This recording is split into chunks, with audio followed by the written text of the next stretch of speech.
How to deal with stressful situations at work. If you're constantly dealing with stressful situations, it can start to affect other areas of your life, like your sleep, like your mental health, like your relationships, and that can be very frustrating. So in this video, I plan to show you a 3-step process of how to deal and resolve stressful situations at work. Because in the past, I struggled to deal with stressful situations. I didn't know what to do and I didn't know how to handle them or resolve them. So in this video, I plan to show you how to handle and resolve these stressful situations so they can stop for you. With that being said, my name is Richardson. I'm a coach here at Life in Your Terms, and I make these videos to hopefully pass on my knowledge and pass on my experience so you guys can learn these things quicker than I ever could. With that being said, like I said, stressful situations in work affects your whole life.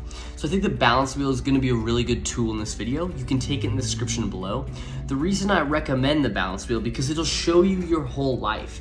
And maybe you'll find that your professional area is really low, and then you look at your relationships and they're really low too. And maybe it's some insight that you needed for you to understand that, oh my gosh, these situations are affecting my relationship with myself, my family, my friends, whatever. How can I improve both of them and get them from a 2 or 3 out of 10 to a 6, 7 out of 10 within a year? And I want to make a disclaimer with this video that there's nothing that's not healthy related to working hours. So what I mean by this is that if you're stressed about working 8 hours and you don't want to work 8 hours, that's not a bad thing. But I'm also not going to tell you to not work 16 hours because maybe that is in line with your goals. So don't judge yourself on if it's healthy or not. What are your goals in life? Is your goal family? Is your goal work? And based on that, that is how much you should judge yourself based on how you work and what situations you are dealing with. Because stress is not always bad. Stress is not always a bad thing. Sometimes it's a pressure you need to push through things. But in this video, there are some bad stressors that you can deal with. There's someone in my life who was really starting to affect her relationships, her mental health, her sleep. And so it was important for her to make a change. So if you're in this place, this video is going to be for you.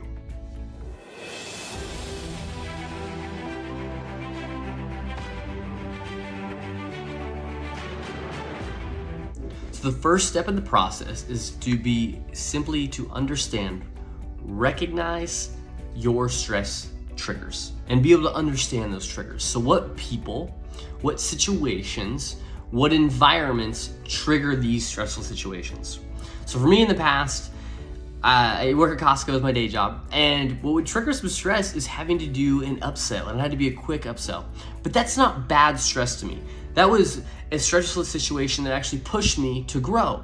So is how do I deal with that and understanding that trigger, and then I do these next 2 stages to figure out how to deal with it. A bad situation I was dealing with is a certain person at work was very controlling, very disrespectful, and I wasn't sure how to handle it, but I knew it triggered my stress. So for you, just simply ask yourself what people at work trigger your stress, what situations at work trigger your stress, and what environments, because when you identify these, you can start to get solutions for each of them. So once you think that, I also would encourage you to track. And what I mean about tracking it is that when you have this stressful situation come up, track the trigger, track how it affected you, and track what action did you do as a result. What did you feel? Did you let those emotions take over? Did you instead do something else? And the best way I like to track things is I like to do videos. I like to actually just hold my phone out and talk at the phone for 30 seconds to a minute.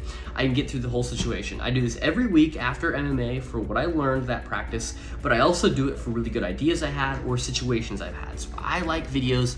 It's something you can practice. Hold your phone out, talk yourself through it. It's gonna feel weird first, but I encourage you, if you can do like 5 of them, you'll start to like it. And the cool thing about the videos is you can go back and look, that is how I felt in that situation. Would I have acted differently? Maybe you have one of those situations coming up. You'd be like, okay, this is how I felt. Have I grown from this? What can I do differently? Stuff like that. You can see and kind of download the paradigm you had and look at how you felt so you can change or you can do whatever you needed, or maybe you handle it really well so you can re-download it and practice that again. So I'd encourage you to track. And the reason I like to track is that you want to measure what's going on, because if you can measure it, you can understand it, and if you can understand it, you can control it. The second step is going to be to develop effective stress management techniques for you. Everybody's going to be differently. Things are going to work better for other people than certain. So with me, I really like breathing. Breathing is one of my favorite things. I like to do the square breathing technique. 4 second in, 4 second hold, 4 second exhale, 4 second hold. And that really helps me with stressful situations. I know I can rely on the breathing to help me get through whatever situation it may be. For you, it might be mindfulness and meditation. It might be meditating about the problem outside of it to help keep yourself calm, really do that powerful visualization within the mindfulness of putting yourself in that situation and you acting differently. Or maybe it's mindfulness of when you're in this situation, don't let your thoughts go haywire and think the worst, but actually be able to pull yourself in, think about the situation, what's happening, and only think about the reality that is present in front of you. On top of that, another really good stress relief technique could be physical activity. Physical activity can help you be less stressed in those environments because you get your heart rate so high and you work on bringing it down. At least that's what's worked for me. So physical activity can be really powerful. It can be a very powerful outlet for you to get your stress out. Now, on top of physical activity, another thing you can do is, again, breathing. And another breathing thing you can do is the 4-7-8 technique. That's another one I like. But one of my favorite things to do for stress relief is an ice bath. And the reason I say an ice bath, and you're like, Chris, how does that relate to a stressful situation at work? Because with an ice bath, the water never gets warmer, number one. And number two, it forces you to breathe and calm yourself down. And so what's cool about it is because the water never gets warmer, you know that every time going into it, it's gonna be a challenge. And you know that if you can go through this challenge, you can do a lot of other things because not many people can do it and it's very hard to do. And with this ice bath, once you get your breathing under control, it'll help you lower your heart rate so those stressful situations don't affect you as much. On top of that, I encourage you to eat healthy food, sleep, limit the caffeine, limit the alcohol, whatever. And those are helpful. But another effective stress management technique is going to be to face the problem head on.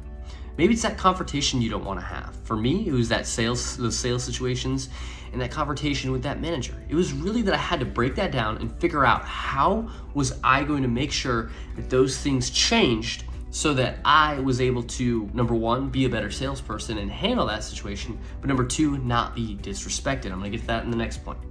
So the third and the final piece is gonna be to lean on your support and take action. With leaning on the support, you wanna lean on the support of your friends, family, especially mentors, and ask them, how would you handle this situation? What are some effective strategies that you have? Because that can give you some good insight, maybe some blind spots that you have. But on top of this, the most important thing you can do is take action and take responsibility for these stressful situations. And I don't mean blame yourself. I don't mean to say that it's your fault. I'm just saying that like, okay, I am in this situation. It is in my power to change it. That's all I mean. Take that acceptance that you are in this situation and it's your responsibility to change it, however that looks. And you're gonna ask yourself the question, what can you do? Ask yourself, what can I do in this situation?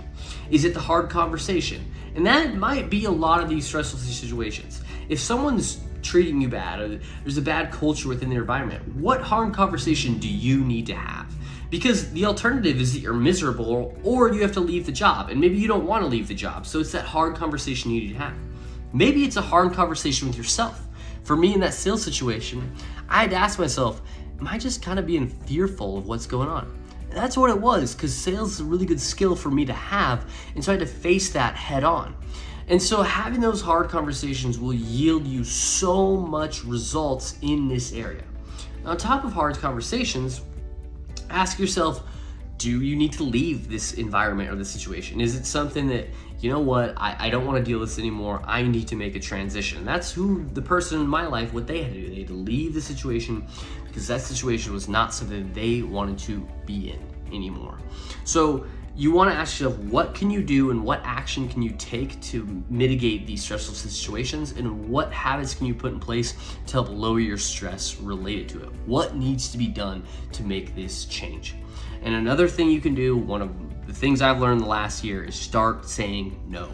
Maybe you're stressed because you have too much going on. People come to you, hey, can you do this for me? Hey, can you do that for me? But you're working on a project, and number one, it's an interruption that they're coming to ask you. And number two, you don't have the time to do it because this is more important. You're prioritizing that project more, and you just gotta be able to say no. Nope, not doing that. Not gonna do it. And obviously you have your job responsibilities and you need to do those, but finding areas where you can say no more so you can say yes to the important stuff is crucial in stressful situations, especially saying yes to yourself. And what I mean by that is if you're saying yes to yourself means having that hard conversation with yourself or with that person to make sure that those stressful situations change. So that's how to deal with stressful situations at work. I know it's 10 minutes. There's obviously way more strategies that you can do.